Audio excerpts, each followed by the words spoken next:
Teacher যদি negative comments করে। তো সুতরাং টিচিংটা সবচেয়ে বেশি ইম্পর্টেন্ট ফ্যাক্টর, স্কুলিং টিচিং সেটা। কারণ একটি মানুষ, একটি শিশু যখন বড় হচ্ছে, সবসময় কিন্তু বাড়ির লোকের সাথে টিচারদের একটা ভীষণ গুরুত্বপূর্ণ ভূমিকা রয়েছে।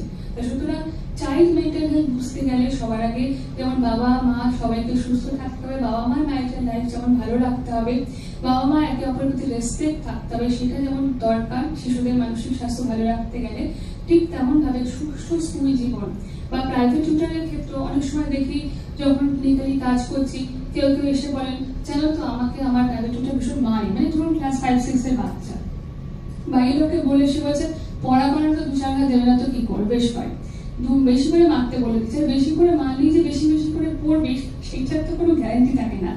হ্যাঁ, মারের বিকল্প আছে কি নেই, পড়াশোনা ভালো হয় মারধর খেলে, এইরকম কোনো মানে ব্যাপার হয় না আসলে। যে পড়াশোনা ভালো করে করবে না তাকে ভালো করে বললেও করবে, মানে মারের কোনো পজিটিভ এফেক্ট আছে কিনা সেটা কোনো রিসার্চে প্রমাণিত হয়নি।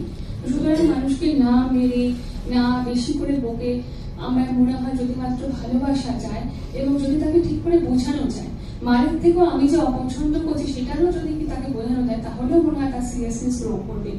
আর যদি মনে হয় যে না কিছুতেই হচ্ছে না, আমি চেষ্টা করছি, টিচাররা চেষ্টা করছে কিন্তু পারছি না, এরকম তো হয়, তার দুষ্টুমিটা এতটাই বাড়াবাড়ি সত্যি ক্লাসে ট্যাকেল করা যাচ্ছে না, বা ছেলে এমন একটা কাজ করছে, মেয়ে এমন একটা কাজ করছে, সেখানে সত্যিই মনে হচ্ছে যে না পেরে উঠছে, সবকিছু ঠিক থাকা সত্ত্বেও কিছু অসুবিধা, তখন তাহলে সেখানে সত্যি কাউন্সিলিং, সাইকোথেরাপি এগুলো দরকার। এবং এইগুলো যখন নিতে হবে আস্তে আস্তে সময় অনুযায়ী, ধরুন 5-6 মাসের একটা প্রসেস থাকে। এটা কখনোই না, অনেকেই বলেন কি যে কদিনে ঠিক হয়ে যাবে, 2টো সেশনে ঠিক হয়ে যাবে, এটা 2-3টে সেশনের বিষয় না, এটা একটা process. Counselling is a process, therapy is a process. কিছু কিছু ক্ষেত্রে যদি বাচ্চার সামান্য অসুবিধার জায়গা থাকে তাহলে মোটামুটি 3 থেকে 6 মাসের সেশনে কিন্তু মানুষ ভালো হয়ে যায়।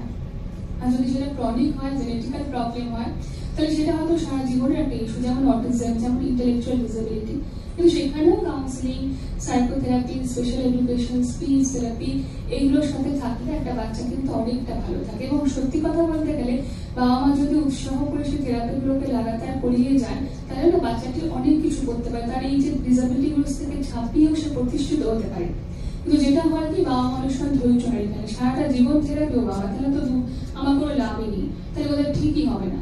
আর ঠিক হবে না তা নয়, ঠিক হবে, হয়তো আপনি যার মতো ঠিক চাইছেন তার মতো হবে না, কিন্তু ওর মতো করে ঠিক হলেই ও অনেকটা কাজ করতে পারবে।